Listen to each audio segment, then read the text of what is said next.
Welcome to Q&ASMR. Hello, I'm glad you can make it. These questions are brought to me by listeners like you.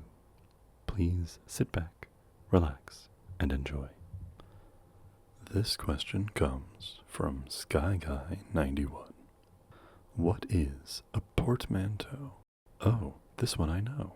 A portmanteau is a new word formed by smashing together two different words, like Brangelina or brunch.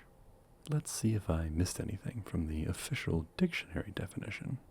A word or part of a word made by combining the spellings and meanings of two or more other words or word parts, such as smog from smoke and fog. Also, it appears to be a type of suitcase. Depending on the source, you either get a large suitcase or a case or bag to carry clothing in while traveling, especially a leather trunk or suitcase that opens into two halves. Here are some words you might not know are portmanteaus. Cronut from croissant and donut. Parsnip from pastanaca and turnip. Pluot from plum and apricot. Tangelo from tangerine and pomelo. Microsoft from microcomputer and software. Pokemon from Pocket and Monster. Amtrak from American and Track. Spotify from Spot and Identify. Verizon from the Latin veritas, meaning truth, and horizon. Taibo from taekwondo and boxing. Gerrymander from Eldridge Gary and salamander. Newscast from news and broadcast. Screamo from scream and emo. Travelogue from travel and monologue. Brainiac from brain and maniac. Cosplay from costume and play. Dumbfound from dumb and confound. Electrocute from electric and execute. Fluff from flu, as in chimney, and puff. Motel from motor and hotel. Prissy from prim and either fussy or sissy. Splatter from splash and spatter. Stash from either stow or store and cash. Twirl from twist and whirl. Emoticon from emotion and icon. Modem from modulator and demodulator. Transceiver from transmitter and receiver. Bionics from biology and electronics. Thank you so very much for that question. It's nice to get one every once in a while that I know without having to look it up. This question comes to us from Brickwall186. How did everything begin? I'm not certain I am qualified to answer this one. Don't get me wrong, I'll give it a shot, but I'm fairly certain there is no right answer. To begin, the current prevailing scientific theory is the Big Bang Theory. As the song states, our whole universe was in a hot, dense state. Then, nearly 14 billion years ago, expansion started. Very, very basically, our universe started out, best as we can tell, in a state of extreme density and heat. Then, for some reason not yet known to science, the universe began to expand. This was roughly 13.787 billion years ago, which is an estimation based on the rate of expansion of the universe that we can observe today.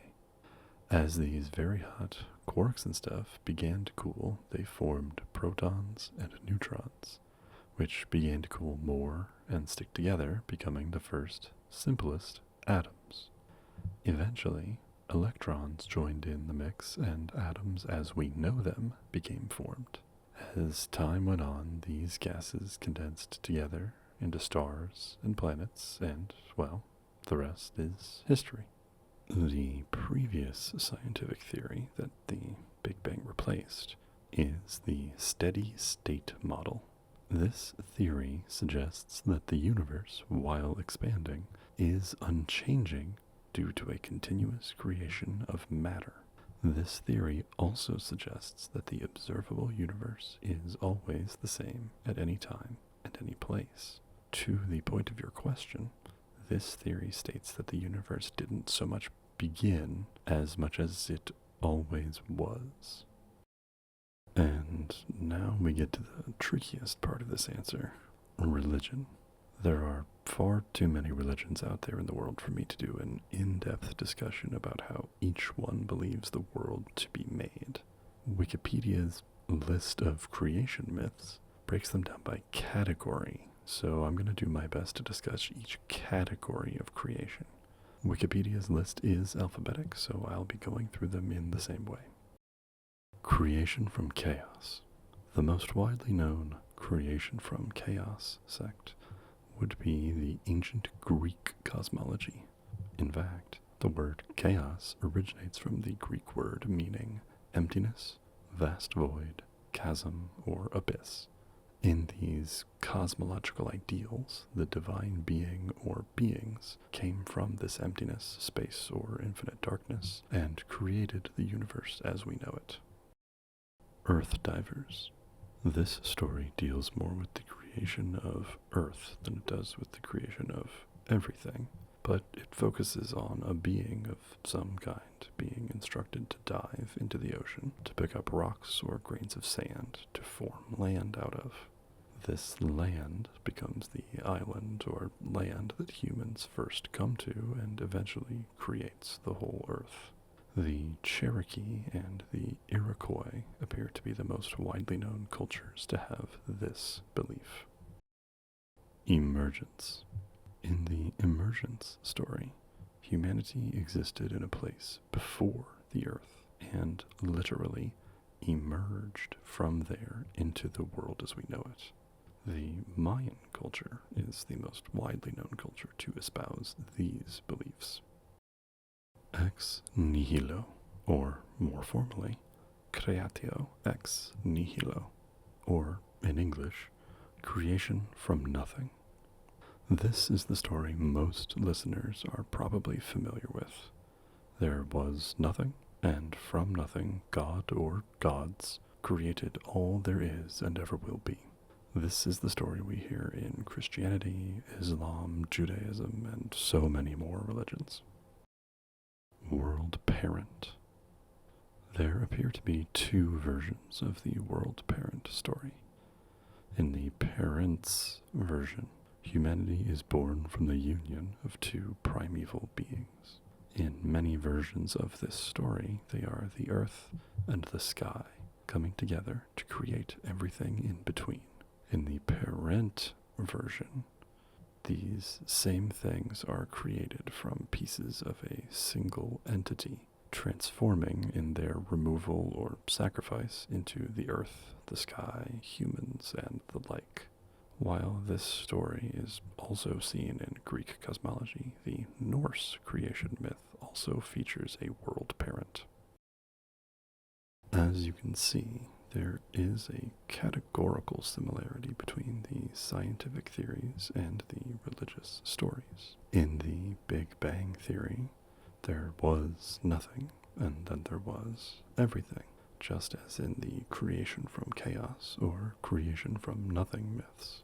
In the steady state theory, the universe has always existed, and we have simply developed within it. Much like in the emergence, earth diver, or world parent stories, where something always existed until humanity came along? Thank you for that deep, albeit unanswerable question. I hope I did it some justice. This question comes from Brandon M. Why is life predicated on consumption? I spent a very long time thinking about how to answer this question. It is either much simpler than I'm making it, or way more complex than I have the capability to answer. In either event, here is what I found. Consumption is defined as the using up of a resource. In a purely economic sense, it means using a resource to fulfill a want or a need. In the biological sense, we consume in order to gain nutrients and energy stored within the resource we are consuming. Autotrophic organisms, like plants, figured out a way to make their own food, which they then consume for energy.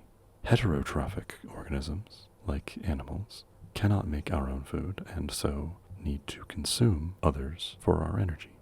As Newton states, an object at rest tends to stay at rest. A system cannot change until energy is put into it. If we organisms want to grow, move, or change at all, we need energy, and we can't get energy without consuming something. As the law of conservation of energy states, energy cannot be created or destroyed. It can only be transformed or transferred. As much as we might not like it, we need energy to keep living, and the fundamental forces of the universe state that we cannot just make our own. I hope this answers your question. Thank you so much for taking the time and energy to ask. Thank you again to SkyGuy91, Brickwall186, and from Brandon M. If you would like to have your question answered in a video, leave it in a comment below this one. If you would prefer to ask your question a little more privately, you can email me your question at questionsandasmr@gmail.com. Don't forget to like and subscribe for more questions like these every week. Thanks again for listening. Goodbye for now.